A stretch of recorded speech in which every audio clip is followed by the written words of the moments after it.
claiming disability benefits come into effect today. This involves personal independence payments, or PIPs.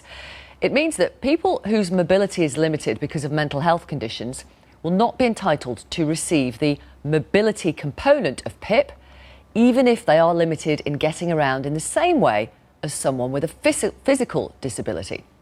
Labour estimates 160,000 people will lose out as a result of these changes. Labour MP Debbie Abrahams is here. She's the Shadow Secretary of State for Work and Pensions.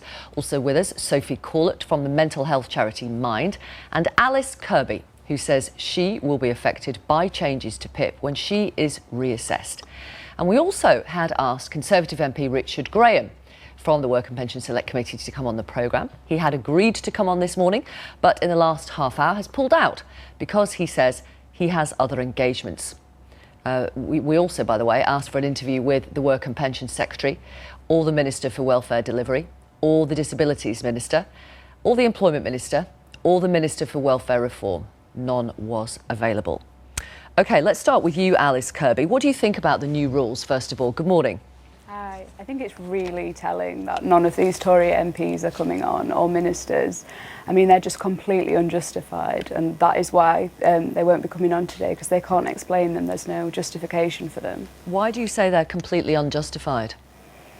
So, well, for a start, the Tories keep saying over and over again, don't worry, this is only going to affect new claimants. That's completely false. It will affect current claimants, and they seem to be hiding that. And I suspect that's something that they're trying to hide. Well, I'm not sure that's right, Alice. It will not affect people who are currently claiming. Okay, so what they've said is it will only affect new claimants, but they've made changes to the legislation, which means everyone that's currently on PIP, who will be reassessed, and we're all reassessed, whether it's every year or every few years, everyone's reassessed. We will all be reassessed under this new criteria. I myself get points for both not being able to manage my medication and for having psychological stress when travelling.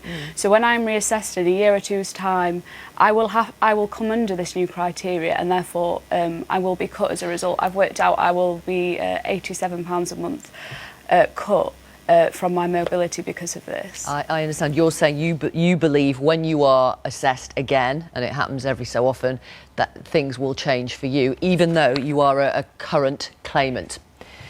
Yes, well, it happens regularly, and that, I believe that is the case. It's not that they're saying, oh, we're going to have two pieces of legislation, one for old claimants, one for new. They've got one piece of legislation that they've changed, and that's why I'm pretty sure it's going to affect everyone that's currently claiming. But yeah, that's fair enough, Alice. But just to repeat, the DWP say the changes won't affect existing claimants, but we hear what you're saying, Alice. I don't think it will immediately, but it will be when they get reassessed. I understand. Sophie Corlett from the mental health charity Mind. What do you think about these changes?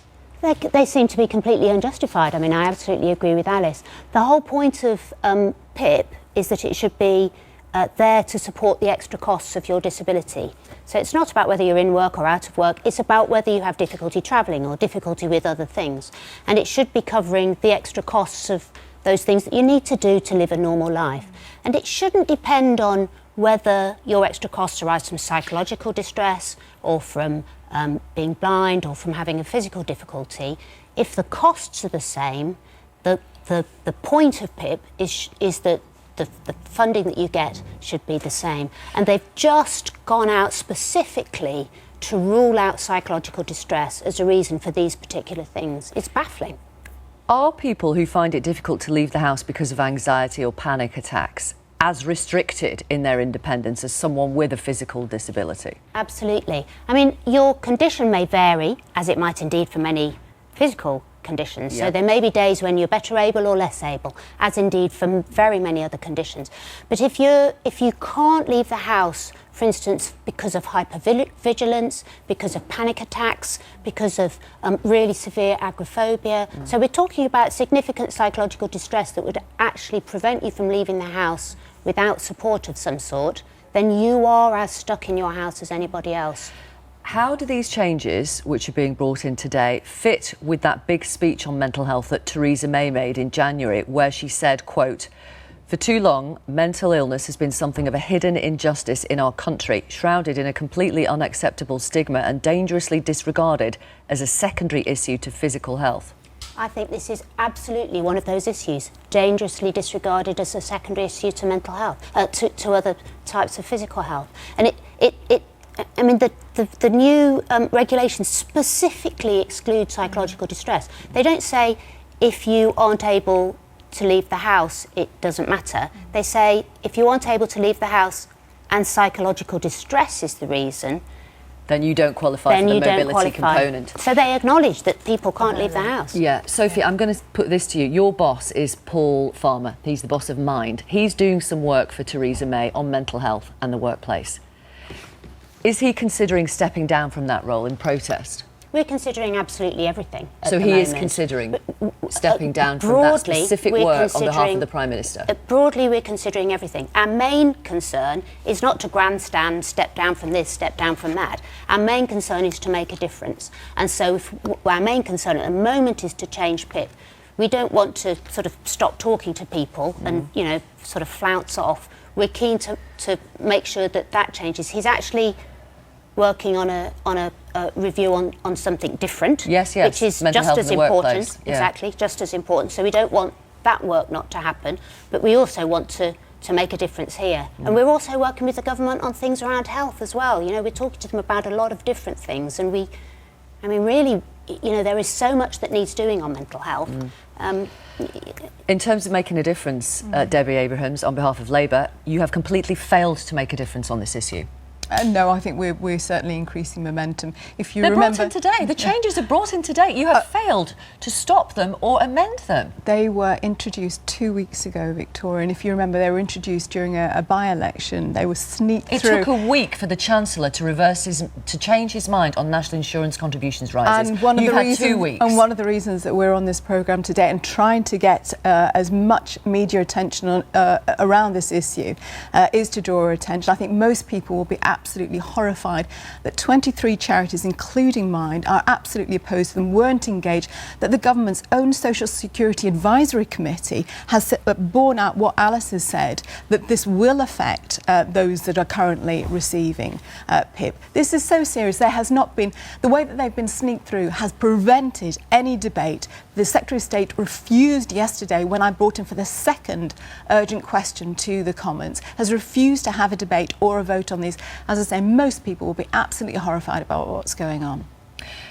To repeat, the government says the change will not affect existing claimants. The Social Security Advisory Committee, their own committee, which they bypassed, they didn't consult with, said that is not the truth. I have the letter that they sent to Penny Mordaunt, the Minister for Disabled People, completely refuting that, saying they should think again, saying they should have a greater consultation with charities, with disabled people's organisation. It is absolutely outrageous. This is 7 years where cuts around social security are being particularly borne out for people with disabilities, including these are not people cuts, they say. Well, their own equality analysis, it's not Labour's analysis, the government's equality analysis say 164,000 people with mental health conditions will be affected and that £3.7 billion will be cut. So that is the government's own assessment. It won't be cut. It's not being cut, the government say, it's just that it won't be spent. So where would Labour get that over £3 billion from? These are different choices, Victoria. Is it acceptable that we are cutting corporation tax to 17%? It's already the lowest of the G7. That's £64 billion worth of cuts. These are choices. Governing is about choices, and these choices would not be the ones that we would be making. Department of Work and Pensions say in a statement, recent legal judgments have interpreted the assessment criteria for PIP in ways that are different to what was originally intended. So these amendments will ensure that PIP supports those who face the greatest costs associated with their disability. Yeah, that's absolutely not true. When PIP first came in 2012, we questioned specifically the government about people with psychological distress. We were concerned at that point that potentially people with mental health problems might end up, you know, being treated slightly differently under PIP. They reassured us at that point that that was not the case, that people with mental health problems would be treated equally. Again in 2016, this came before the court, and again the government lawyers said, no, it's fine. People with mental health problems are treated the same under PIP. Now, this week, they say that both of those statements over all that time, both of those statements were in error and a mistake. Disabled people are twice as likely to live in poverty. We already know from analysis that's been undertaken that poverty for disabled people is increasing. It is absolutely shocking that this is the levels this government is stooping to. Can I just say? Final thought, Alice, yeah. Yeah, so they're saying this isn't a cut, this is a cut. I currently get points because I meet those two criteria, and without them I will get less points and I will get cut during a future reassessment. It won't affect us now immediately, it will affect us in reassessments. So the kind of rhetoric that this isn't a cut is rubbish. OK, we'll leave it there. Thank you very much.